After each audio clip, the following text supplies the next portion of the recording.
Tonight we begin a 12-part journey into one of the most enduring legends whispered in bedrooms and repeated at sleepovers around the world. This is the tale of Bloody Mary, the mirror ghost said to appear when her name is called. Like always, I invite you to settle in, to let this narration unfold slowly, calmly, and maybe even let it drift you into relaxation. Feel free to share in the comments where in the world you are watching from, and if this kind of lore captures your interest, I would love for you to subscribe and like the video. Most importantly, let me know which legends you would like to see covered next.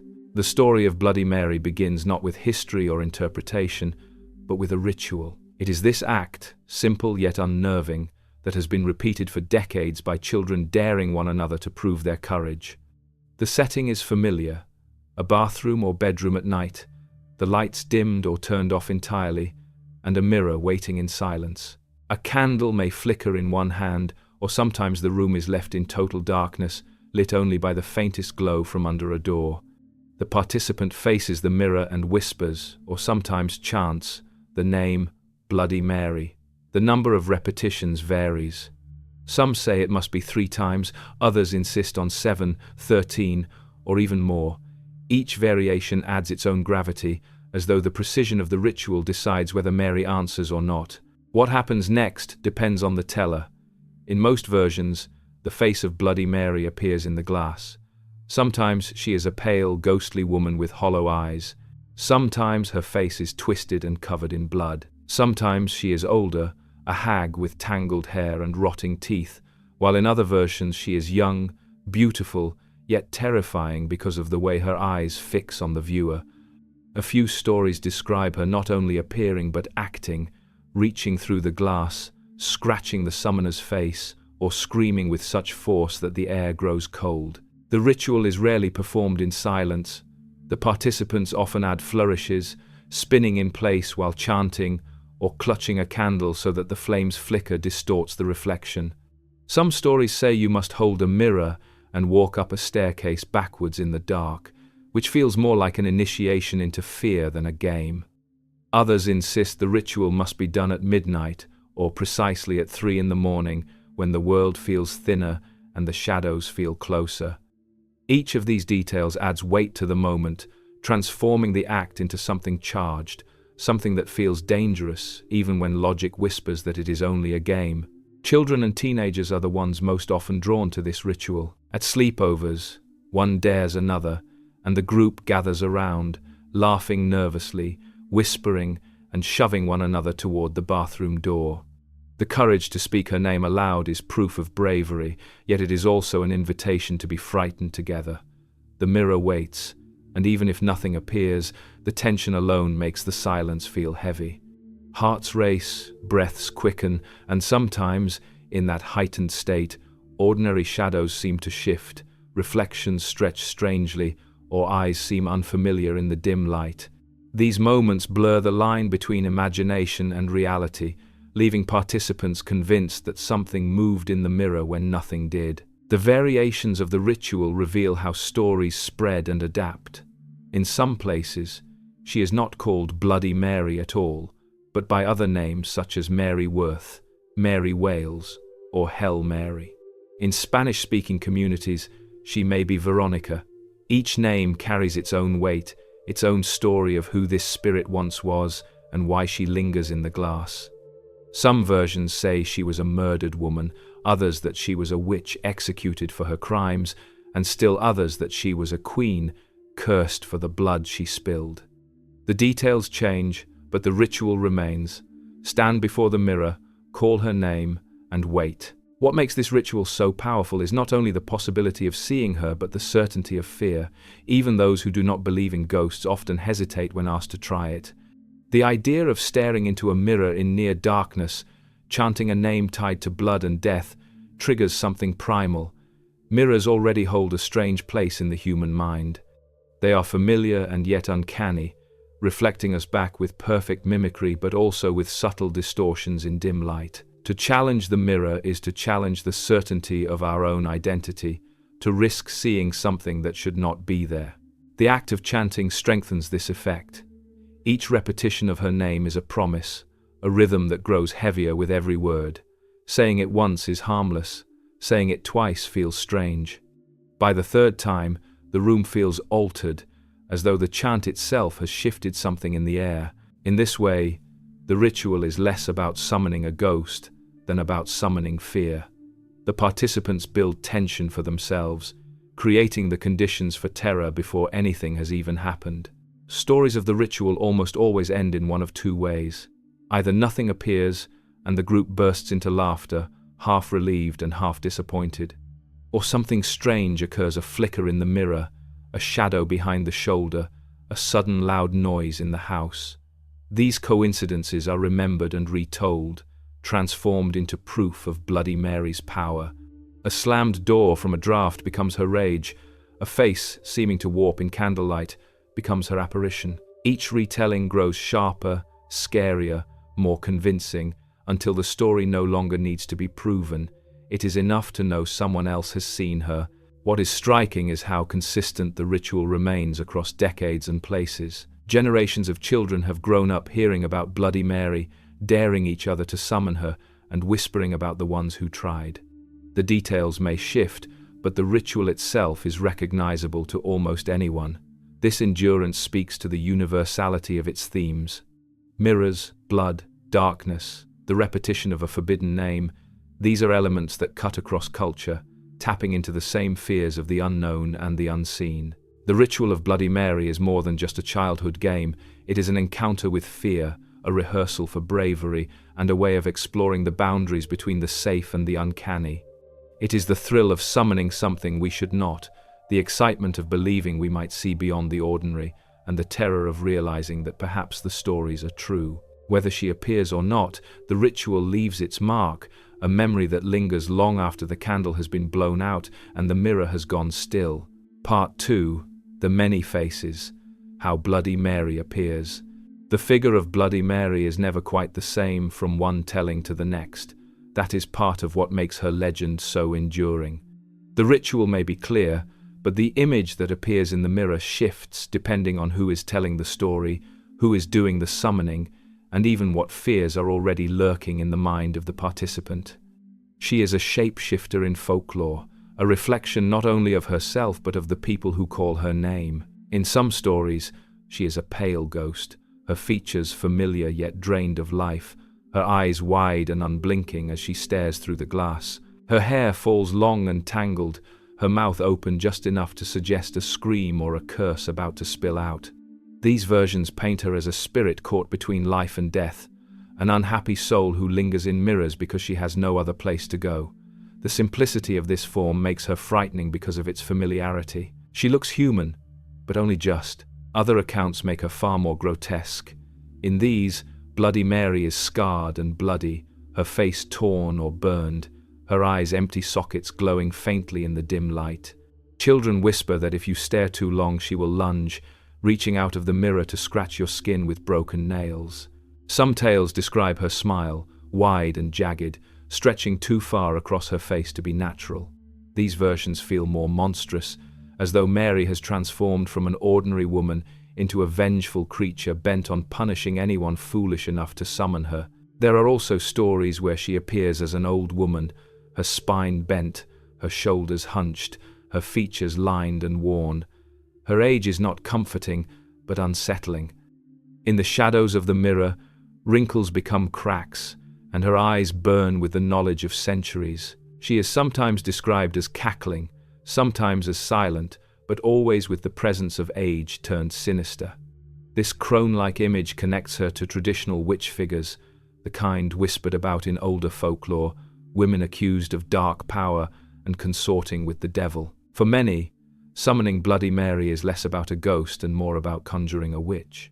At the opposite extreme, some describe her as young and beautiful, a woman whose face glows faintly in the mirror as though lit from within. Yet even in beauty there is unease. Her eyes are too sharp, her stillness too perfect, her lips too red. She does not move like a person but like a statue brought briefly to life. In some versions, this youthful Mary is deceptive, luring the summoner in before shifting suddenly into something horrific. The transformation itself becomes part of the terror, as though the mirror toys with the viewer, reminding them that appearances are never to be trusted. Blood is a common detail in almost every variation. Sometimes it streaks her face. Sometimes it drips from her eyes like tears. Sometimes her entire figure seems to be covered in it, as though she has been drowned in a pool of red. Blood has always been a symbol of fear and violence, and in the context of Bloody Mary, it connects her directly to death. The red against the dark reflection of the mirror is striking, impossible to ignore. It makes the figure not only frightening but visceral, a reminder of flesh and mortality. There are even accounts that describe Bloody Mary not as a woman at all, but as something more demonic. In these tellings, horns sprout from her head, or her face stretches into something inhuman, with fangs and glowing eyes. She may appear surrounded by smoke, or her reflection may warp into multiple faces layered on top of one another. This form takes the legend beyond ghost stories and into the realm of nightmares, turning the mirror into a portal through which something monstrous peers back. Not all appearances are visual. Some say that after chanting her name, they never see her but instead hear her. A scream rattles through the glass, or a whisper slithers into their ears. Sometimes it is their own name repeated softly, other times it is a laugh that grows louder until it feels like the mirror might shatter. These auditory encounters are no less terrifying, and perhaps even more so because they leave the imagination free to fill in the face of the one who makes the sound. Another eerie variation insists that Bloody Mary does not appear as herself at all, but as the future of the summoner. A girl who looks into the mirror may see her own face, aged and pale, with eyes clouded by death. A boy may see himself wounded or bloodied, as though his own death has been revealed. In these stories, Mary is not only a ghost but a fortune teller, showing the summoner a glimpse of what awaits them. This variation connects to older traditions of using mirrors for divination, where reflections were thought to reveal secrets hidden from the waking world. The way she appears often reflects the fears of the age. In earlier centuries, the hag-like version dominated, echoing fears of witches and curses. In later stories, especially with the rise of horror films, the bloody and disfigured versions became more common, influenced by cinematic depictions of ghosts and monsters. And in modern times, with the influence of urban legends and creepypasta, Mary has taken on more surreal qualities, described as glitching in the mirror, her movements unnatural, her form flickering as though she is part of a corrupted video. The legend evolves, and so does her face. The variations also reveal something about the psychology of those who perform the ritual. Children on the cusp of adolescence may imagine her as bloody and violent, a direct confrontation with the fears of injury and death. Others may see her as beautiful but cruel, reflecting anxieties about attraction and trust. The old crone form speaks to the dread of aging and decay, while the demonic form taps into deep fears of spiritual corruption. Each version is shaped by the mind of the one who calls her, and in this sense, the mirror reflects not only Mary but also the hidden fears of the summoner. No matter how she appears, the constant thread is fear. Whether as a ghost, a witch, a corpse, or a demon, she unsettles the viewer because she is wrong in some way. Too bloody, too still, too old, too young, too distorted. The mirror is supposed to show us ourselves. To see anything else, especially something so uncanny, is to feel that reality has cracked.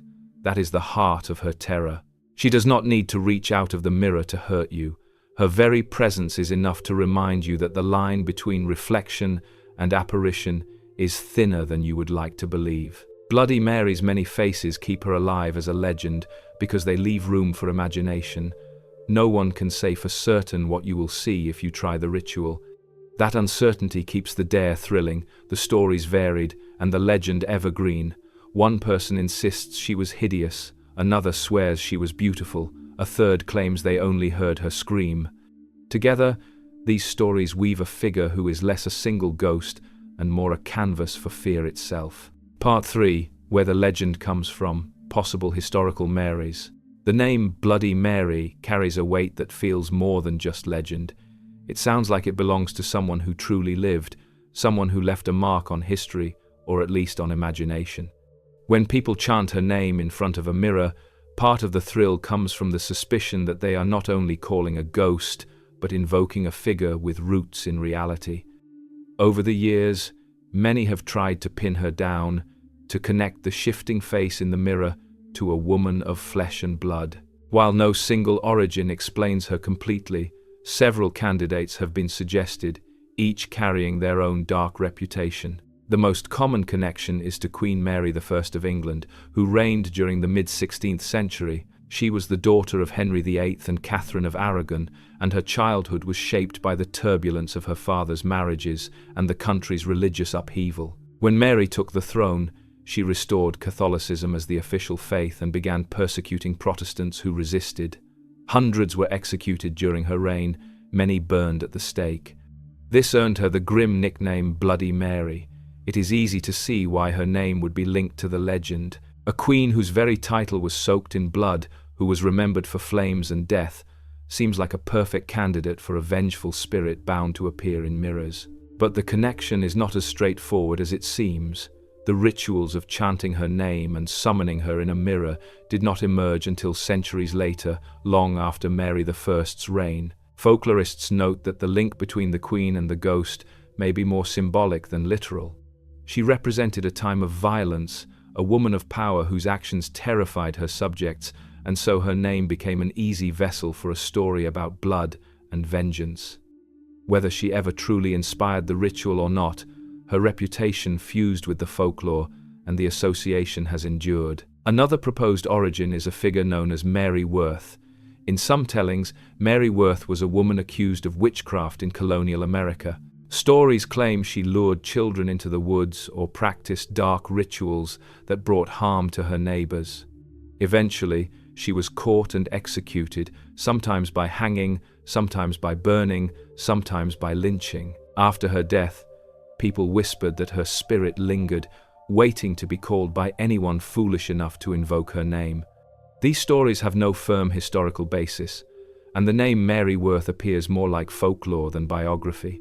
Yet the image of a witch wronged by her community, returning in spectral form, fits easily with the Bloody Mary legend. There are also versions of the Mary Worth story that differ entirely. Some say she was not a witch, but a victim of violence, a woman who died tragically and unfairly. In these accounts, her return is not about power but about vengeance, a spirit unable to rest because of the cruelty done to her.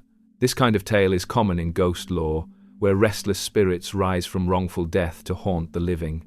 Whether witch or victim, Mary Worth became one of the names attached to the mirror ritual, her identity shifting to suit the fears of the teller. Another candidate sometimes mentioned is Mary Wales, though her story is less widely known. In certain accounts, she was a young woman who died in an accident or of illness, her life cut short before marriage or children.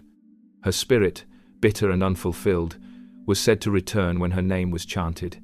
Some versions of the ritual even call specifically for Mary Wales instead of Bloody Mary, suggesting that the legend absorbed different figures over time, all woven together by the common thread of a female ghost tied to tragedy. There are also whispers of connections to older European folklore about women who appeared in mirrors or haunted reflective surfaces. In these traditions, the figure is less often named Mary and more often a generic witch or spirit.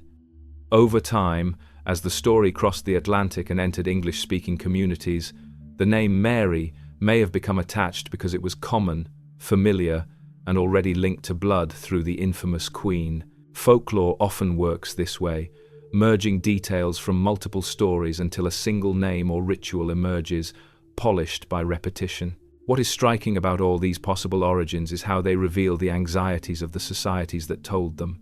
Linking the legend to Queen Mary reflects fear of female power and religious violence. Linking it to a witch like Mary Worth reflects fear of women accused of practicing forbidden knowledge. Linking it to a tragic victim reflects sorrow over premature death and injustice. In every case, the figure of Mary becomes a vessel for collective fears.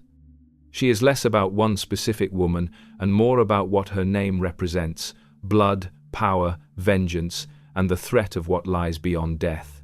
It is also worth noting that mirrors themselves carry their own history of fear and superstition, making them the perfect place for such a figure to appear. In many cultures, mirrors were believed to hold souls or to act as portals.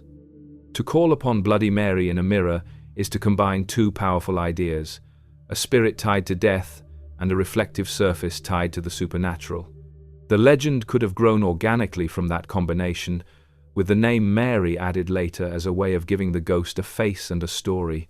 The uncertainty of her origins may be part of why the legend thrives.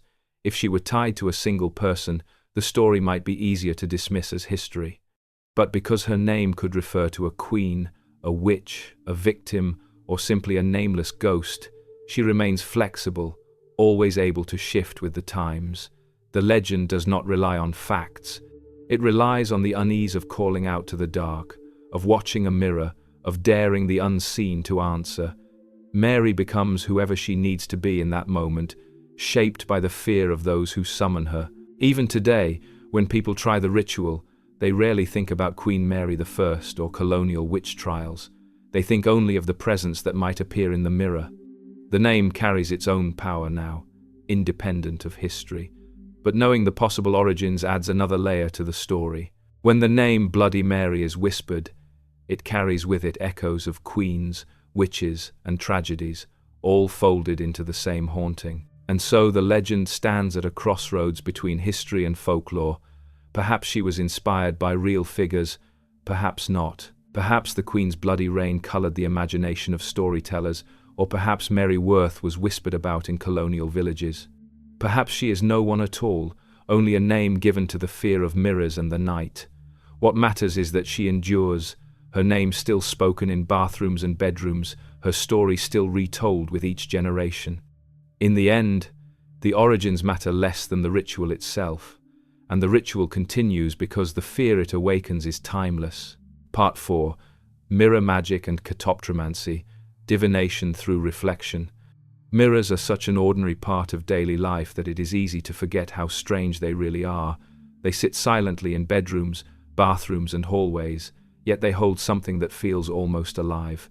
When you stand before one, it shows your face and your movements, but the image is not you. It is a copy, a ghost made of light.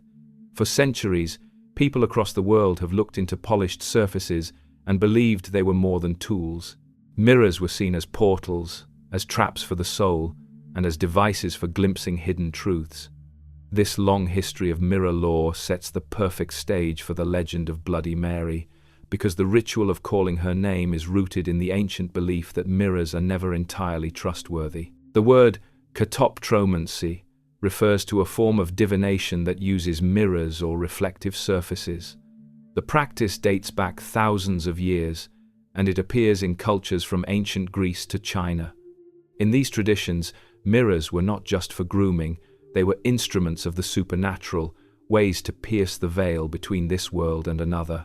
People believed that by gazing into a reflective surface in the right conditions, often by candlelight, in silence, and with focused concentration, they could see visions of the future, glimpses of the dead, or messages from spirits.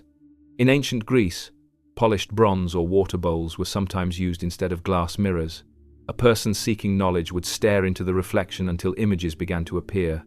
Sometimes this was used for medical divination, with priests claiming they could diagnose illnesses by studying reflections. Other times it was used for more personal questions, like who someone would marry or whether a journey would succeed. The process was slow, ritualistic, and infused with a sense of danger, because gazing into a mirror too long was believed to invite not only truth but also spirits who might not leave. The Romans, inheriting many Greek beliefs, carried mirror superstitions forward. This is where the idea of 7 years of bad luck from breaking a mirror may have begun. It was thought that a mirror did not just reflect the body but also the soul. To shatter it was to wound the soul itself, creating disharmony that would take years to heal. The superstition endures to this day, a faint echo of ancient catoptromancy embedded in everyday life. In many cultures, mirrors were covered after a death in the household. The belief was that the soul of the departed might become trapped in the reflection, or that the grieving family might see the ghost in the glass. Covering the mirrors protected both the living and the dead. This custom highlights the sense that mirrors are not passive objects but active thresholds where the boundary between life and death thins. The same idea makes them a natural stage for a spirit like Bloody Mary. Medieval Europe held its own stories of mirror magic. Some traditions spoke of mirror scrying, where witches or wise women stared into darkened glass to summon visions. Others told of devils using mirrors to deceive, or of mirrors revealing a person's true self, stripped of the masks they wore in daily life. The fear and fascination with reflections became woven into fairy tales and folklore.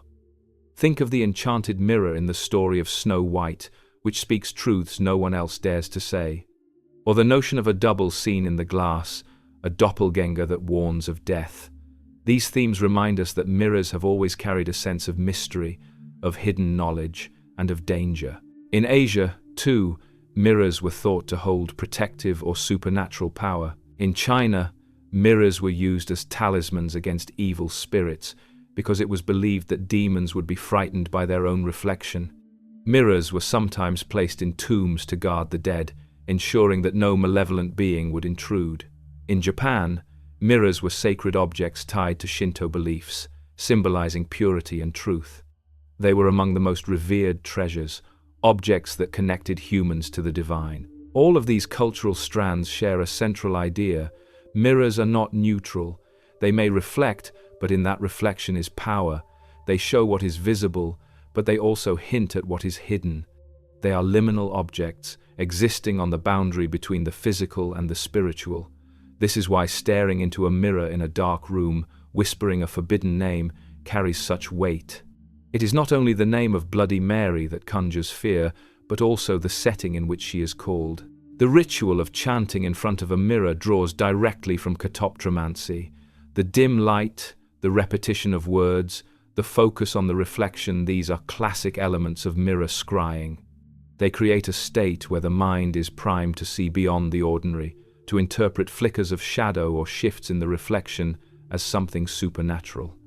For children daring each other to summon Bloody Mary, the effect is accidental. For ancient practitioners, it was intentional. In both cases, the mirror becomes a stage where imagination and reality overlap. The power of mirrors in folklore also ties into the unease people feel about identity. When you stare at yourself too long, especially in dim light, your own reflection can seem strange, unfamiliar. Psychologists today explain this as an optical illusion caused by the way our brains process faces. But in the past, it was often interpreted as seeing the soul, or as catching sight of a spirit standing behind your own features. Bloody Mary thrives on this unease. When her face appears in the mirror, it is not just another person staring back. It is a distortion of identity, a reminder that even your own reflection can betray you. Even the number of times her name must be spoken connects back to ritual patterns in older mirror practices. Repetition was always key in divination. By repeating an action or phrase, the practitioner entered a heightened state of focus, crossing from the mundane into the mystical. Saying her name 3 times or 13 times is not only superstition, it is a technique as old as magic itself, a way of pushing the mind into a liminal state where visions feel possible. Seen in this light, the legend of Bloody Mary is less a random urban game and more the survival of ancient mirror magic in modern form. The children who light a candle and chant her name may not know the word katoptromancy, but they are participating in it all the same. They are reenacting rituals that once sought knowledge of the future, contact with the dead, or glimpses of the divine. The only difference is that now the focus is not on wisdom but on fear, not on answers but on the thrill of summoning a presence that should not be summoned. This is the thread that links centuries of mirror lore to the present. Mirrors have always been seen as dangerous and powerful. They reflect us, but they also invite us to imagine what might appear if something other than ourselves looked back. The Bloody Mary ritual takes that ancient unease and distills it into a simple dare. Say her name, look into the mirror, and see who appears. It is the same impulse that once drove people to polish bronze surfaces in temples, to cover mirrors at funerals, to use them as protection, or to fear them as traps. The mirror is not just glass, it is a door, and Bloody Mary is the figure who waits on the other side. Part 5. Psychology behind the mirror, fear, expectation, and hallucination. What makes the Bloody Mary ritual so powerful is not only the story itself, but the way our own minds conspire against us when we take part in it. Standing in front of a mirror in dim light, whispering a name that already carries dread, the brain becomes a stage for illusions. To understand why so many people swear they have seen her, we have to look closely at the psychology of fear, expectation, and perception. The human brain is remarkably good at filling in gaps. It takes incomplete information and stitches it into a coherent image. This is what allows us to recognize faces in shadows, hear voices in static, or feel a presence in an empty room. It is the same mechanism that gives rise to the experience of Bloody Mary. In the quiet darkness, where vision is strained and expectation runs high, the brain begins to misinterpret the signals it receives. The reflection in the mirror wavers, the flicker of candlelight bends familiar shapes into strange ones, and the mind completes the picture with what it most fears. One of the strongest triggers of this effect is low light. Our eyes rely on both rods and cones to process visual information, with rods being more sensitive in darkness. But rods do not capture detail as well as cones, which means that in dim rooms, clarity is lost, edges blur, shadows stretch, and the mind is left to interpret vague shapes. A face in the mirror may appear longer, thinner, or warped simply because the eyes are straining. To someone primed with the idea of summoning a ghost, these distortions feel like confirmation. The mind whispers, "There she island." Another factor is the phenomenon known as the Troxler effect. When we stare at one spot for too long, especially in low light, our brains begin to fade out details in the surrounding vision. This can make parts of a face seem to vanish or shift. Eyes may look sunken, mouths may blur, or features may seem to melt away.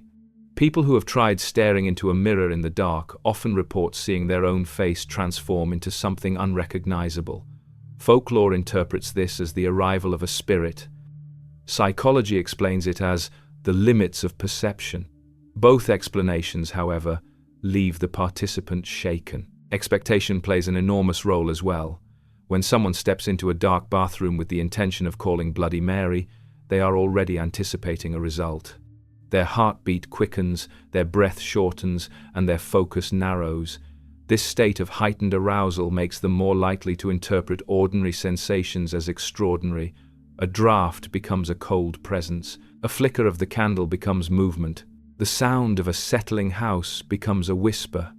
Expectation acts as a lens, sharpening fear until even the smallest detail feels supernatural. Fear itself can alter perception. When the body enters a fearful state, adrenaline surges, preparing for danger. This heightens the senses, but it also distorts them. Time feels slower. Sounds seem sharper, shadows seem deeper. In this heightened state, the brain is prone to errors, mistaking harmless stimuli for threats. This is a survival mechanism. It is better, evolutionarily speaking, to see danger where none exists than to miss danger that is real. In the context of the Bloody Mary ritual, this means that the fear of her arrival primes the mind to perceive her whether she is there or not. Hallucinations are not uncommon in such states. The combination of low light, focused staring, and psychological arousal can produce vivid experiences. People may genuinely see a face forming in the glass, hear a voice whispering their name, or feel the sensation of being touched. These experiences are real to the person having them, even if they are produced by the mind. And because they are so visceral, they become powerful stories retold as proof of Mary's existence. The role of suggestion cannot be overstated. Before the ritual even begins, participants have usually heard descriptions of what Mary looks like. They may expect blood, scars, or glowing eyes. This expectation shapes what their minds will create. When their reflection warps, they are more likely to interpret it as bloody or monstrous because that is what they have been primed to see. This is why the stories of her appearance vary so widely. Each person carries different expectations into the ritual, and each person's mind delivers an experience tailored to those fears. Mirrors themselves add to the effect because they confront us with our own faces. Seeing oneself in dim light, distorted by shadows and nerves, can already feel uncanny. The face looking back is familiar, but not quite right. This slight uncanniness can tip into full-blown terror when paired with fear and suggestion. It becomes easy to believe that the face in the mirror is no longer one's own but belongs to someone else. The boundary between self and other dissolves, and the illusion of another presence takes hold. It is also important to note how group dynamics amplify the experience. Many Bloody Mary rituals happen at sleepovers or gatherings, with a small group daring one another to try. The nervous giggles, the whispered warnings, the shared tension, all of these heighten anticipation. When one person gasps or insists they saw something, the others are more likely to believe they saw it too. Fear spreads quickly in groups, and collective suggestion can create powerful shared experiences. A single flicker of light can become, in memory, the appearance of a face that everyone swears they saw. Psychologists have also pointed to the ritual's connection with adolescence.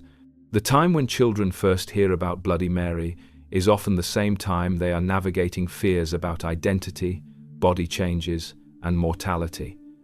Mirrors, blood, and transformation all resonate with these themes. The ritual becomes a symbolic rehearsal for facing fears about growing up.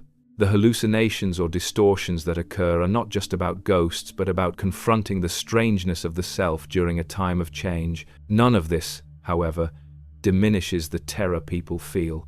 Knowing that dim light can warp perception does not stop the heart from racing when the mirror seems to ripple. Understanding the Troxler effect does not make it less chilling when a face seems to melt away into something monstrous. The science may explain how it happens, but the experience itself is unforgettable. And in that gap between explanation and experience, the legend thrives. The psychology behind Bloody Mary reminds us of how powerful the mind can be in shaping reality. Fear, expectation, and suggestion are forces that can create ghosts in the mirror without any need for spirits. Yet for those who see her, the distinction hardly matters. The fear is real, the memory is real, the story is real enough to be told and retold. In the end, the mirror reflects not only our faces but our deepest anxieties, and Bloody Mary is the name we give to the moment when those anxieties take shape. Part 6. Mirror Rituals Around the World. The ritual of calling to a spirit in the mirror is not unique to Bloody Mary. Though she may be the most famous version in modern times, the act of using reflective surfaces to summon or encounter beings has appeared in countless cultures across the world. Each society has placed its own fears, hopes, and taboos into the mirror, shaping rituals that echo one another, even though they grew in different lands and languages. To look into the glass in the half-light, to whisper a name or phrase, to wait for something other than oneself to appear, this is a human impulse that stretches far beyond one ghost. In Spanish-speaking communities, a ritual called Veronica carries striking similarities to Bloody Mary. Young people gather in dim rooms and chant the name Veronica in front of a mirror, waiting for her to appear. Just like Mary, Veronica is described as a restless spirit, sometimes beautiful, sometimes terrifying, who may show her face in the reflection. The details vary. Some say she appears only if you hold a candle, others that she comes if you ask her to reveal your future. In many versions, the summoner risks punishment if they mock or fail to show respect. Veronica might scratch their face, scream, or pull them into the mirror itself. This version shows how the mirror ritual traveled and transformed, adapting to local culture while keeping the same core, the power of a name and the danger of reflection. In Japan, there are rituals connected to mirrors and spirits as well. One of the most well-known is the Kuchisake Onna legend, though not always directly tied to mirrors. In some tellings, however, she may be glimpsed in reflections, appearing behind the viewer with her grotesque mouth hidden by a mask. More directly related to mirrors is the belief in spirits known as urami, vengeful beings who can be called through reflective surfaces. Traditional Japanese folklore often warns against looking too long into mirrors at night, as it might reveal more than just your own face. This belief mirrors the unease found in the Bloody Mary story, where the ordinary becomes dangerous once the sun goes down. In Turkish folklore, there is the Karabasan, a night terror spirit that presses on the chest of sleepers. While not always tied to mirrors, some rituals warn against leaving mirrors uncovered in bedrooms at night, for fear that the Karabasan or other spirits may use them as doorways. Children are taught to avoid staring into reflective surfaces too long after dark. In this way, the mirror becomes not only a tool for summoning but also a threshold to be guarded, a place where spirits might slip through without invitation. Persian folklore tells of the Baktak, another night terror spirit sometimes associated with reflections. The Baktak is said to bring paralysis and dread, and some traditions link its presence to glimpses in glass or water, To encounter one's own reflection at the wrong moment could mean drawing the attention of the Baktak. The connection between mirrors and restless spirits is again visible, showing how different cultures saw reflections as more than harmless copies. In the Philippines, stories of the Batibat also include warnings about mirrors. Though the Batibat is most often tied to suffocating sleepers, some tales describe how spirits linger in reflections, waiting to cross over. Superstitions encourage covering mirrors during funerals, lest the dead become trapped or return through them. This echoes beliefs found in Europe, where mirrors were draped when someone died. In both cases, the reflective surface is seen as a dangerous liminal space, where souls and spirits might pass between worlds. European folklore beyond Bloody Mary also contains mirror rituals. In parts of Italy, there is the legend of the ammutadori, a figure that suffocates people in their sleep. Mirrors were sometimes connected to these night terrors, with the idea that spirits could be seen or avoided by how one treated reflective surfaces. In Spain and Portugal, traditions describe spirits appearing in mirrors if the proper words are spoken, often tied to divination about love and marriage. Young women were sometimes told to stare into a mirror at midnight to catch a glimpse of their future husband. What they saw, however, was often frightening, either a shadowy stranger or a figure that suggested death, a reminder that not all futures were safe to behold. Even in North America, beyond the Bloody Mary story, variations abound. In some communities, children whisper to Mary Worth instead of Bloody Mary, while others call on Hail Mary. The name changes, but the ritual stays the same. Among older traditions, mirrors were sometimes used during Halloween, when the boundary between the living and the dead was thought to be thin. Young women were told to carry a candle and a mirror into a dark room where they might see the face of the man they would marry. Sometimes, however, they instead saw a skull, interpreted as a sign of early death. These rituals reveal the double-edged nature of mirrors. They could show love, but also mortality. What unites all these stories is the belief that mirrors are liminal objects. They belong to the in-between, neither fully real nor entirely false. When a person looks into a mirror, they see themselves, but not exactly. The reflection reverses, distorts, and sometimes seems to take on a life of its own. This makes mirrors perfect vessels for spirits and legends. They invite the imagination to fill in the gaps, and they carry cultural associations that go back centuries. The universality of mirror rituals suggests that the fear they embody is not limited to one culture. Humans across the world seem to share a suspicion of reflections, a sense that they reveal more than they should. Whether it is Veronica in Spain, the Baktak in Persia, or Bloody Mary in America, the pattern is clear. Call a name, look into the glass, and wait for the other world to answer. The mirror is the stage, and the spirit is the actor, brought forth by ritual words and human expectation. These rituals also show how folklore spreads and adapts. Stories cross borders, merging with local beliefs to create something familiar yet new. The mirror ghost changes names, appearances, and rules, but the heart of the ritual remains constant. It is always about daring the unseen, about challenging the boundary between self and other, between reflection and reality. The ritual is not just about seeing a ghost, it is about confronting the fear of what else might exist beyond the edges of the known. Bloody Mary is the most famous name today, but she is part of a much larger family of legends. To summon her is to take part in a tradition that stretches across continents and centuries, a tradition of whispering into the glass and hoping, or fearing, that something will whisper back. Part 7. The Role of Adolescence and Identity. The Bloody Mary ritual, though wrapped in supernatural imagery, is not simply about ghosts or mirrors. At its heart, it is a rite that has been passed from one generation of young people to the next, and it thrives especially in the hands of adolescents.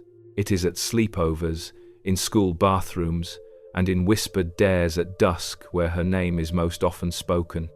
To understand why the legend endures, we need to see how it connects with the challenges of adolescence, a stage of life marked by questions of identity, transformation, and fear of the unknown. Adolescence is a time of shifting boundaries. Children step into a world where bodies change, roles evolve, and expectations grow heavier. It is a liminal stage, caught between the safety of childhood and the responsibilities of adulthood. Folklore often finds fertile ground in these transitions because it gives form to the anxieties that words alone cannot express. Bloody Mary becomes a mirror, not just literally but symbolically, reflecting back the worries of young people who are unsure of who they are becoming. The ritual itself mirrors the trials of adolescence. Standing in front of a mirror in darkness is already symbolic. The mirror reflects the self, yet in shadow it distorts. This parallels the adolescent experience of looking at oneself and not always recognizing what is seen. The body feels unfamiliar, the mind wrestles with new emotions and thoughts. To summon Bloody Mary in this context is to confront directly the fear that the self may not be stable, that it may transform into something unrecognizable. Blood also plays a central role in the legend, and blood is a powerful theme in adolescence. For many young girls, this is the stage when menstruation begins, a profound and sometimes frightening transformation that signals the crossing into womanhood. Folklorists have suggested that the imagery of Bloody Mary, her name itself, her association with blood, and her appearance in mirrors may connect symbolically with this moment. The ritual becomes a way to rehearse and express fears about bodily change, fertility, and mortality, wrapped safely in the guise of a ghost story. For boys, too, the ritual resonates with themes of transformation. Their bodies change, voices deepen, and expectations of masculinity grow stronger. To stand before a mirror in the dark and chant a name is to test courage, to prove bravery before peers. The risk of seeing Bloody Mary is a trial, and success is measured not by survival but by endurance of fear. It becomes a stage for social identity, a performance of courage or vulnerability within a group. The social context of the ritual is essential. Rarely does someone summon Bloody Mary alone. More often, it is part of a group challenge, a dare passed around at sleepovers. The mirror becomes a stage, the summoner the performer, and the peers the audience. In this setting, the ritual is less about seeing a ghost and more about negotiating group identity. Who is brave enough to try? Who screams first? Who claims to have seen her? Each reaction builds the story, and each story strengthens the bond of the group. Adolescents learn who they are in part by seeing how they act under pressure, and the Bloody Mary ritual provides a safe, contained stage for that discovery. The legend also ties into broader adolescent anxieties about mortality and the unknown. This is often the age when children first grapple seriously with the idea of death, both their own and that of loved ones. Bloody Mary embodies death in multiple ways: her ghostly appearance, her bloody visage, her association with the mirror as a portal to another realm. To summon her is to flirt with mortality, to dare death to appear, but within the safety of play. It is a rehearsal for facing larger fears, one that feels manageable because it is framed as a game. The uncertainty of identity also plays into the ritual. Adolescents are constantly asking themselves who they are, who they want to be, and how others see them. The mirror becomes the perfect symbol for these questions. It shows the self, but it also shows how fragile that self-image can be. A flicker of light, a distortion in the glass, and the face becomes something else entirely. Bloody Mary is the embodiment of that uncertainty. She is the self turned monstrous, the reflection made other. To see her in the mirror is to confront the fear that one's own identity may not be as solid as it seems. The ritual also provides a controlled space for exploring taboo subjects. Adolescence is a time when interest in the forbidden, death, blood, sexuality, the supernatural, becomes stronger, but talking openly about these topics can feel uncomfortable or inappropriate. The Bloody Mary ritual allows these themes to be explored indirectly. Instead of talking about menstruation, a girl can whisper about a bloody ghost in the mirror. Instead of confronting fear of death directly, a boy can laugh nervously about summoning a spirit. The legend provides a symbolic language that makes the inexpressible speakable. Peer storytelling amplifies this effect. After the ritual, whether anything was seen or not, the story grows in the retelling. Someone insists they saw eyes glowing. Another swears they felt cold fingers on their arm. Over time, these stories become part of the group's shared memory, shaping their sense of belonging. Adolescents are constantly testing boundaries, both personal and social, and folklore gives them a way to do so safely. Bloody Mary is not just a ghost, she is a test of bravery, a bond of secrecy, and a shared rite of passage. It is telling that the ritual is most often performed by young people on the edge of adolescence. Younger children may not yet have heard the story, and adults rarely take part. It thrives in that middle stage, when the mirror feels both fascinating and frightening, when identity is still forming, and when peer approval matters most. The legend fits perfectly into the psychological landscape of this age, which is why it has endured across generations. The symbolism extends even further when we consider the mirror as a tool for self-recognition. Adolescents spend more time than ever before studying their reflections, worrying about appearance, comparing themselves to peers, and imagining how others see them.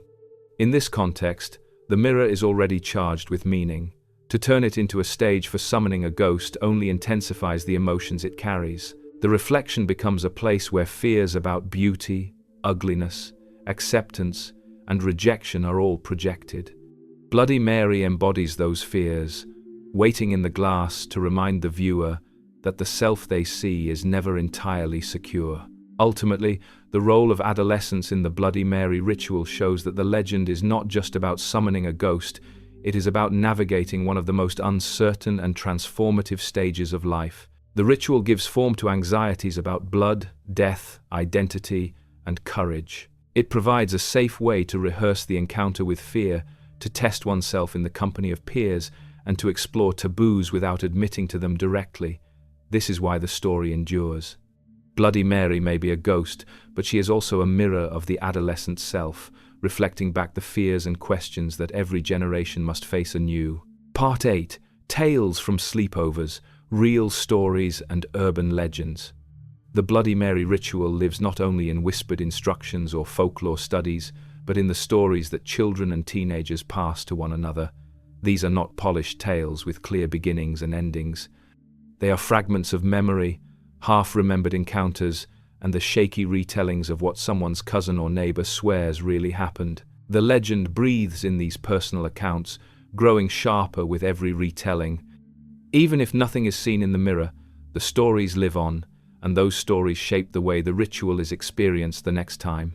The most common setting for these stories is the sleepover. Imagine a group of children huddled in a basement or bedroom, the lights dimmed, a movie forgotten on the screen as the conversation turns to dares. Someone brings up Bloody Mary. There are nervous laughs, a round of protests, and then, inevitably, someone volunteers or is pushed to try.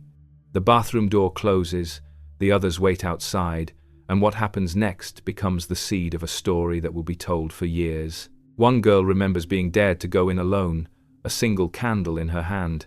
She whispered the name 3 times and stared into the mirror. At first nothing happened, but then she swears she saw her reflection blink out of time with her own eyes. It lasted only an instant, but it was enough. She dropped the candle, screamed, and bolted from the room. Her friends claim they heard the scream from the other side of the door and saw the candle snuff out even before she opened it. For years afterward, they retold the story, each time with slightly different details. In some versions, the reflection smiled. In others, it raised its hand when she did not. What matters is that everyone who was there remembers that night as the time they nearly saw Bloody Mary. Another story comes from a boy who insisted he would not be scared. He turned off the bathroom light, stared into the mirror, and repeated the name 13 times for good measure. According to him, the face that appeared was not Bloody Mary's at all, but his own, twisted into a grotesque grin he could not control. He tried to look away but could not, his own eyes holding him prisoner. Only when his friends banged on the door did he snap free and rush out, shaken. He laughed it off at the time, but later admitted he avoided looking into mirrors in the dark for months afterward. In Newfoundland, there is a long-standing tradition of old hag stories, and in some communities the Bloody Mary ritual was woven into those local beliefs. One girl recalls being told that Bloody Mary would sit on your chest if you summoned her, the same way the old hag was said to paralyze sleepers. When she tried the ritual, she saw nothing in the mirror but felt suddenly unable to breathe. She staggered back, convinced something invisible was pressing against her ribs. Her friends pulled her out of the bathroom, and though no one else saw anything, the terror in her face was enough to convince them that the story was true. Urban legends often stretch these tales further. One common version insists that if you see Bloody Mary and do not run away quickly enough, she will reach through the mirror and pull you inside. The person is never seen again, or their body is found days later, covered in scratches and glass. Another variation warns that she leaves physical marks, bloody handprints on the mirror, scratches across the skin, or even a cracked reflection that remains long after the ritual is over. These details are rarely backed by first-hand accounts, but they give the legend teeth. They transform a harmless game into something that feels potentially dangerous. Some stories mix humor with fear. A girl recalls being dared to summon Bloody Mary while her friends crowded outside the bathroom. She repeated the name, stared into the mirror, and just as she was about to give up, someone outside pounded on the door. She screamed, dropped the candle, and tripped over the bath mat in her rush to escape. Her friends laughed until their sides hurt, but she remained pale and shaky, swearing she had seen a shadow move in the mirror before the prank. Even when the experience turns into laughter, the underlying fear remains. The possibility that something was in the mirror lingers long after the joke is over. There are also stories of silence, where nothing happens but the weight of anticipation leaves its own mark. A boy recalls standing in front of the mirror, repeating the name over and over, and waiting. The bathroom was so quiet that he could hear the blood in his ears, the soft hiss of his own breath. He saw nothing unusual, yet when he left the room, he could not shake the feeling that something had been waiting, just beyond his sight. For him, the fear was not in seeing her, but in believing that she might have been there, choosing not to appear. The persistence of these stories reveals how they serve as modern folklore. They are told not to prove the existence of Bloody Mary, but to share the thrill of fear. Each generation adds its own details, shaped by the movies they watch, the games they play, and the culture they grow up in. For some, she appears like a ghost from a horror film. For others, she behaves more like a demon or a witch. What matters is not consistency, but impact. Each retelling keeps the legend alive. Adults often dismiss these stories as childish, but for the children and teenagers who tell them, they carry real weight. To say you have seen Bloody Mary is to claim an encounter with the supernatural. Even if deep down you know it was only your imagination, the experience feels authentic, and that authenticity is what makes the story worth sharing. Folklore thrives not on proof but on belief, and belief does not require certainty. It requires only the memory of fear. Sleepovers, in particular, serve as the perfect incubators for these tales. Away from parents, fueled by snacks and whispered secrets, children create their own worlds of magic and terror. The Bloody Mary ritual fits seamlessly into this environment, giving shape to their curiosity and fear. The stories born in those nights may not always hold up under daylight, but they remain etched in memory, ready to be retold whenever someone asks, "Do you believe in Bloody Mary?" What is striking is how similar these stories are across different places and generations.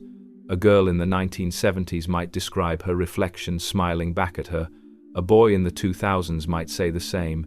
A group in Canada might tell of being scratched, while a group in the United States shares an almost identical account. The legend adapts, but the core experience, fear before the mirror, the sense of something just out of sight, remains unchanged. It is proof that the ritual touches something universal, something that transcends geography and time. Bloody Mary lives not in history books or scientific journals, but in these whispered accounts. Each story is another brick in the house of her legend, and each retelling ensures she will be waiting in the mirror for the next daring soul. Whether as a face that moves on its own, a shadow in the corner of the glass, or simply the crushing silence of nothing happening at all, she lingers in memory. The stories people tell are not about proving she exists. They are about reminding one another that she might. Part 9. Mirrors in Myth and Art. Mirrors have never been just simple tools for reflection. Across history, they have been symbols, metaphors, and gateways, carrying with them layers of meaning that go far beyond the silvered glass we hang on our walls today.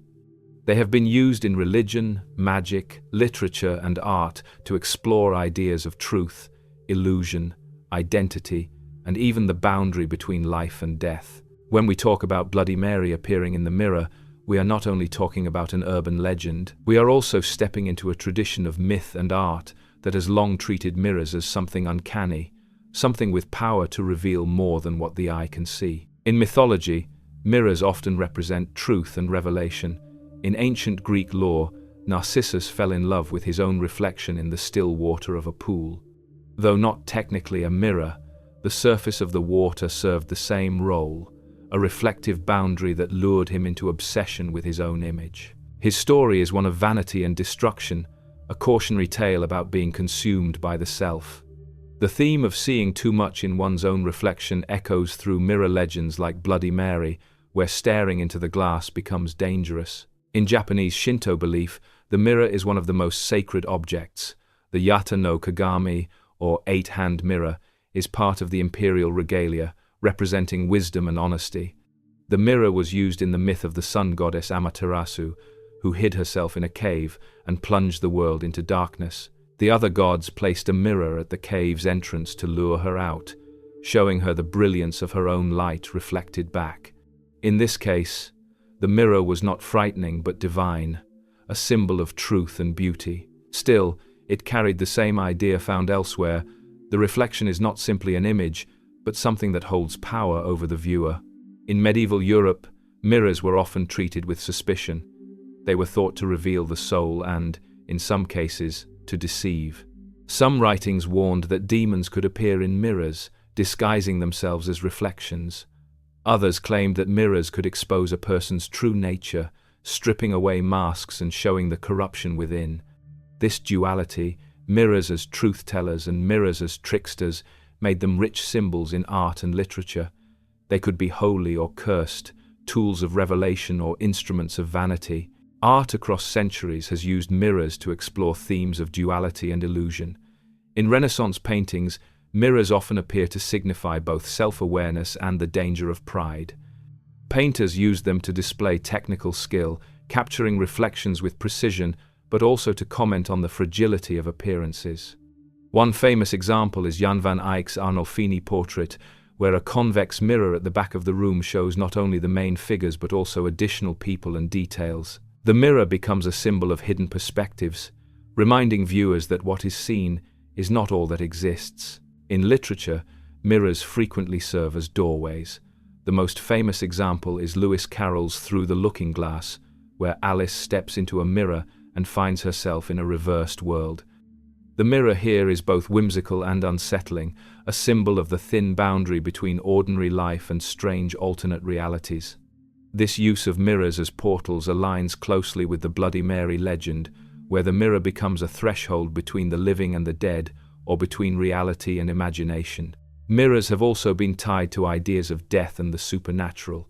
In folklore from many cultures, it was common to cover mirrors in a house where someone had died. The fear was that the soul of the deceased might become trapped in the glass, or that the living might glimpse the dead in their reflections. This practice speaks to the long-standing belief that mirrors are not neutral. They do not just reflect, they hold, they keep, and sometimes they reveal what should not be revealed. Writers have often drawn on this symbolism to explore darker themes. In Gothic literature, mirrors are common motifs, representing both the fragility of identity and the lurking presence of otherworldly forces. Characters see strange faces where their own should be, or watch their reflections move differently than they do. These moments unsettle readers because they strike at something so basic. We trust the mirror to show us the truth. When it does not, the world feels unstable. Bloody Mary lives at the heart of this unease, her very existence as a legend tied to the idea that mirrors can betray us. In art, mirrors often carry the weight of self-reflection, both literal and metaphorical. Painters and poets alike use them to question who we are and how we see ourselves. Sometimes the reflection is beautiful, sometimes monstrous. The act of looking becomes dangerous because it reveals not just appearance but essence. In this way, mirrors are tied to the human struggle with identity, pride, guilt, and mortality. To summon a ghost in the mirror is to invite those struggles to take shape in front of us, to give them a face. Even in modern art and film, mirrors continue to play a central role, Horror movies in particular exploit the fear of mirrors. Audiences are trained to expect something to appear suddenly in the glass, a face over the shoulder, a figure standing where none should be. The simple act of a character looking into a bathroom mirror is enough to make viewers tense. The mirror has become shorthand for the uncanny. It is not just a tool for reflection, but a symbol of the unknown just beyond sight. Bloody Mary stands at the crossroads of all these traditions. She embodies the ancient fear of seeing more than oneself in the reflection, the artistic fascination with duality and illusion, and the folkloric belief that mirrors are thresholds. Her legend survives because it taps into the same themes that myth, art, and literature have explored for centuries. She is not a random ghost, but the latest in a long line of spirits, gods, and metaphors who dwell in the glass. When children chant her name in the dark, they are not only playing a game, they are stepping into a symbolic world shaped by millennia of belief. The mirror they stare into is not empty. It carries the weight of myths about gods, stories about vanity, art about illusion, and superstitions about death. All of those layers press against the moment, making the possibility of her appearance feel all the more real. And perhaps that is the lasting power of mirrors in myth and art. They are ordinary objects infused with extraordinary meaning.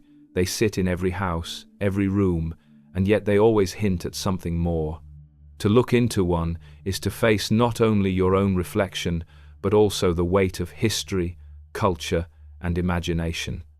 Bloody Mary is only one chapter in that story, but she is a powerful one because she embodies the fear that what we see in the mirror is not always ours to control. Part 10. Preventing the mirror's curse, incantations, rituals, and protection. When people whisper about Bloody Mary, the fear is not only in seeing her appear, but in what might follow. The stories say she scratches faces, screams from the glass, or reaches through to drag someone into her world. Whether these outcomes are imagined or not, the idea that summoning her brings risk has always lingered. And where there is fear of danger, folklore usually provides some kind of remedy. Across cultures, people have developed rituals, charms, and habits meant to keep the mirror from turning hostile. These protective practices range from the mystical to the practical, blending old beliefs with modern attempts at comfort. One of the most common forms of protection is light. Mirrors in darkness are feared because shadows distort reflections and leave room for the imagination to run wild. Lighting a candle may be part of the ritual to summon Bloody Mary, but extinguishing it quickly or turning on a bright lamp is said to drive her away.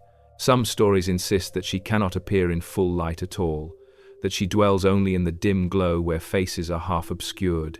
The idea of light as a barrier echoes broader human instincts. Light keeps danger away, and darkness is where threats hide. In this way, the simple act of turning on a light becomes its own kind of ritual protection. Covering mirrors is another widespread practice.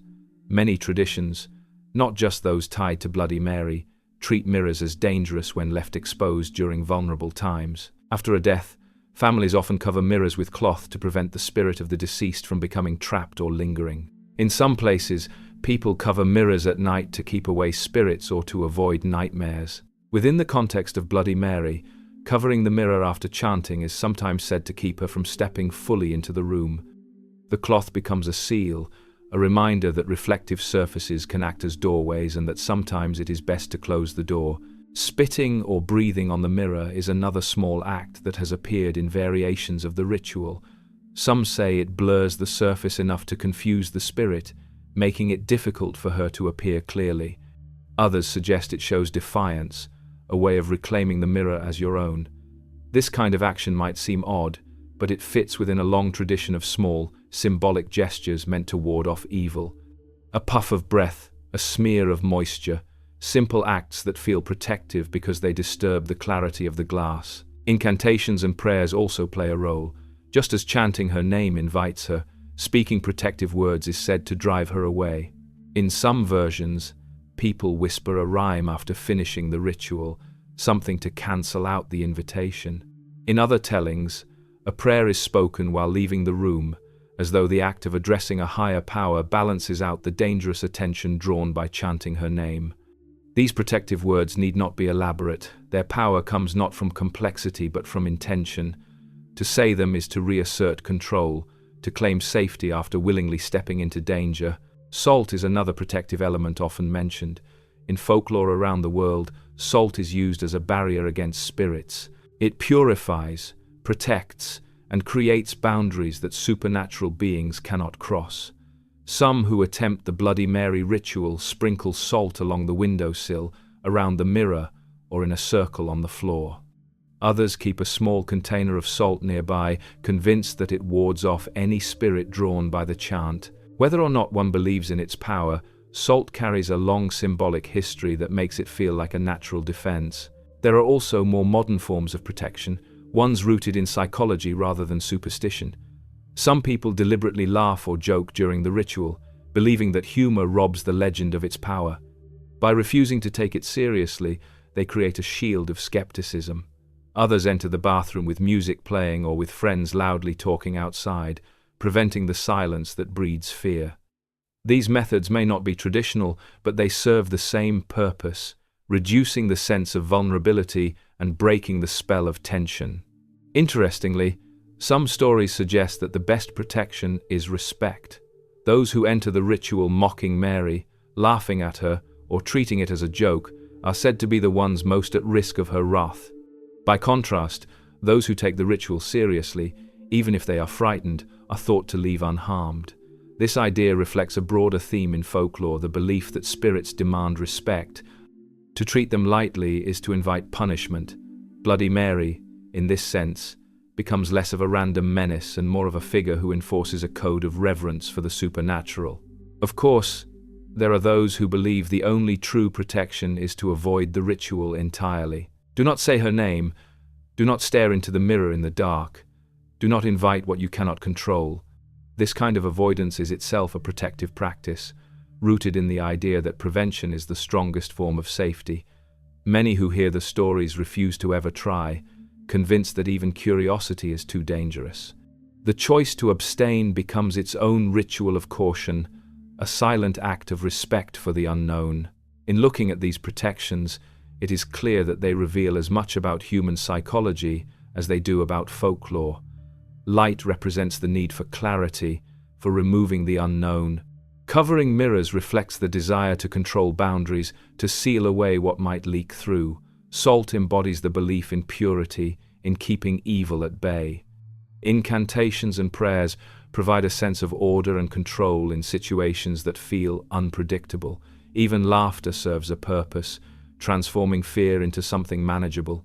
Each protective act is less about Mary herself and more about the person performing it, a way to reclaim agency in the face of fear. The enduring presence of these rituals shows that people do not simply want to be scared, they also want to know how to cope with that fear. Folklore offers not only the threat but also the remedy, however symbolic it may be. It gives people tools, however small, to face the unknown. Bloody Mary is terrifying, but she is not unbeatable. The stories that surround her always leave space for escape, for protection, for survival. In the end, the protections tied to Bloody Mary reflect the deeper human need to balance danger with safety. To summon her is to step into fear. To protect oneself is to step back out again, reassured that the danger was only temporary. The candle is blown out, the mirror is covered, the salt is swept away, and life continues. The ritual ends not with permanent terror, but with a sense of closure. That, perhaps, is why the legend endures so well. It frightens, but it also offers a path back to safety, reminding us that even in the presence of imagined danger, we can find ways to protect ourselves. Part 11. Bloody Mary in movies, media, and popular culture. It is one thing for a story to survive in whispered dares at sleepovers and playgrounds. It is another for that same story to leap into books, films, television shows, and even video games, becoming part of the larger landscape of popular culture. Bloody Mary has done exactly that. Her name is now instantly recognizable to people who may never have tried the ritual themselves. Even if someone has never chanted in front of a mirror, they likely know the basic idea. Say her name, and she will appear. That simplicity has made her one of the most adaptable figures in modern horror. The first thing to note is that urban legends like Bloody Mary thrive in the same way ghost stories do. They are short, repeatable, and flexible. A child can tell the story in a few sentences, and it will still deliver a shiver. Filmmakers and writers have seized on this quality, expanding a simple playground dare into larger narratives. Horror cinema, in particular, has embraced the figure of Bloody Mary, not always faithfully, but always dramatically. Several films have placed Bloody Mary at the center of their plots, using her as a terrifying antagonist. Some lean heavily into gore, presenting her as a vengeful spirit covered in blood, while others focus more on psychological horror, drawing on the dread of mirrors and reflections. What unites these depictions is the ritual. Characters say her name, and then she comes. The anticipation of that moment mirrors the tension of the actual folklore ritual, where half the fear lies in the waiting. Television shows have also used Bloody Mary to great effect. Many anthology horror series, the kind that tell a different spooky story each week, have included episodes about the mirror ritual. In these portrayals, Bloody Mary is often less about who she is and more about what she represents. She becomes the consequence of youthful curiosity, the punishment for daring to cross a line. In this way, television has cemented her as a cultural shorthand. Viewers do not need lengthy explanations. The sight of a character in front of a mirror, chanting a name, is enough to set the stage. Video games too have adopted her. Horror games often use mirrors as mechanics to create jump scares or alternate realities. Bloody Mary fits naturally into this world, sometimes appearing as an Easter egg, other times as a central figure. Players are asked to repeat her ritual or navigate spaces where mirrors reveal threats that the ordinary world hides. In games, the interactivity of the ritual is preserved, making the experience more personal. It is not just a character on screen calling her name, it is the player, through their own choices, inviting her presence. What makes Bloody Mary especially enduring in popular culture is her flexibility. She can be a witch, a ghost, a demon, or a tragic victim. Each medium adapts her to its own needs. In films, she may be visual horror, a figure of gore and shock. In literature, she can be atmospheric, a presence that haunts without fully appearing. In children's lore, she is a dare, a game.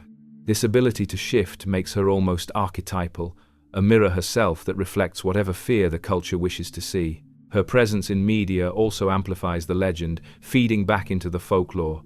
A child who sees her in a film may then try the ritual at a sleepover, adding details from the movie into their own telling. In this way, popular culture and oral tradition form a loop, each reinforcing and reshaping the other. The more Bloody Mary appears in media, the stronger her grip on imagination becomes, and the more likely new generations are to keep chanting her name. It is also interesting to note how Bloody Mary fits into the larger tradition of horror icons. Characters like Dracula, Frankenstein's monster, or the werewolf come from literature and myth, later shaped by film. Bloody Mary, by contrast, begins as oral folklore and then flows into media. She is less fixed, less tied to a single story. This makes her unique among horror figures. She is not bound by one canonical version, but thrives in multiplicity. Every telling is true in its own way, and every adaptation is another thread in her tapestry. The cultural fascination with mirrors has also helped her thrive. Audiences are conditioned to fear what might appear in reflective surfaces. Horror films often build suspense by showing a character gazing into a bathroom mirror, the camera lingering on the glass, waiting for something to happen. Sometimes nothing does, and the tension itself is the scare. Other times, a face appears suddenly, delivering the shock. Bloody Mary embodies this entire dynamic, making her a ready-made horror trope. Simply invoking her name is enough to trigger unease. Beyond film and games, Bloody Mary has found a home in literature and art. Writers of young adult horror often include her ritual in their stories, knowing it resonates with their readers' real-life experiences. Artists use the imagery of the mirror and the distorted face to explore themes of identity, fear, and transformation. Even comedians and satirists have played with the legend, turning her into a joke or parody, a testament to her cultural reach. A figure does not become the subject of parody unless they are widely recognized. The internet has given her yet another stage. In forums, videos, and creepypasta stories, people share their own Bloody Mary encounters or invent elaborate variations on the ritual. Some claim she can only appear at a certain hour, others that she demands a specific chant count. These digital retellings mirror the way oral folklore spreads, but at a global scale. Someone in one country can post their version of the ritual, and within hours, it is being tried by children halfway across the world. Technology has not replaced the folklore, it has accelerated it. One reason Bloody Mary continues to thrive in popular culture is her adaptability to modern fears. Mirrors now are everywhere, in bathrooms, in bedrooms, in elevators, even in the front-facing cameras of our phones. The fear that something might look back at us from a reflection has never been more relevant. A jump scare in a bathroom mirror may be classic, but the idea that a ghost could peer at you from your phone screen is its natural evolution. Bloody Mary evolves with these changes, her legend bending to fit new reflective surfaces. The persistence of her story in media also speaks to a deeper truth about horror. The most effective scares are often the simplest. A figure who appears when her name is called, a ghost in a mirror, a reflection that does not behave as it should. These ideas require no explanation.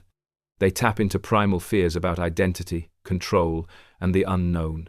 Bloody Mary is not complicated, and that is precisely why she endures. Every generation finds its own way to bring her into the spotlight. For some, she is a game whispered at sleepovers. For others, she is a jump scare in a film. For still others, she is a character in a video game or an eerie post online. No matter the medium, her essence remains the same. The reflection is not safe, and the self is not the only one in the mirror. That simplicity ensures that she will remain a fixture of popular culture for as long as people gather to tell stories. Part 12. Why we keep whispering her name, the power and persistence of Bloody Mary. The story of Bloody Mary is not one bound to a single place, a single person, or a single period in time. It is something that lingers across generations, a story that children hear from older siblings or cousins, a game they try in secret, and a legend that grows with each retelling. By now, after exploring her origins, her ties to mirrors, her connection to adolescence, her echoes in art and culture, and the ways people have sought to protect themselves from her, it is worth stepping back and asking the final question: why does she endure? Why do we keep whispering her name into the dark glass, even though we know the stories warn against it? Part of the answer lies in the simplicity of the ritual. All it requires is a mirror, a name, and courage, or at least the appearance of courage. There is no need for elaborate tools, no rare ingredients, no special locations. A child can try it in any bathroom at any time. This accessibility makes it a universal dare. Wherever there are mirrors and children with restless curiosity, Bloody Mary can appear. The story does not depend on location or era. It belongs to the ordinary spaces of daily life, which makes it feel all the more dangerous. Another reason is that the ritual speaks directly to some of the most basic human fears. The fear of the dark, the fear of being watched, the fear of seeing something we should not. These are not abstract anxieties, but primal ones. The mirror amplifies them by making us question the stability of our own reflection. When we look into the glass, we expect to see ourselves. If that trust is broken, even for a moment, the world feels unsteady. Bloody Mary is the embodiment of that unease. She is the possibility that the reflection has a life of its own, that the self we trust is not entirely ours. The legend also thrives because it is shared. It is rarely performed in silence and solitude. Instead, it is woven into the social fabric of childhood and adolescence. A group of friends dares one another to try it, and the story becomes part of their shared memory. Each retelling cements the bond. Those who try it carry the fear, and those who listen carry the thrill. Folklore has always lived in this space of community. It is not about whether the ghost is real, but about how the story brings people together, testing bravery, trust, and imagination. We also keep telling the story because it connects to deeper cultural traditions. Mirrors have long been symbols of revelation, portals, and danger. Death, identity, and transformation are reflected in the glass, whether in myth, art, or literature. Bloody Mary is the modern expression of this ancient symbolism. She inherits the fears and fascinations of countless cultures and wraps them into a ritual that feels immediate and personal. To chant her name is to step into a stream of human history, one that stretches from ancient myths of water reflections to modern horror films. There is also an element of play that cannot be ignored. The Bloody Mary ritual is frightening, but it is frightening in a way that feels manageable. It is a controlled scare, a brush with the supernatural that ends as soon as the bathroom light switches on.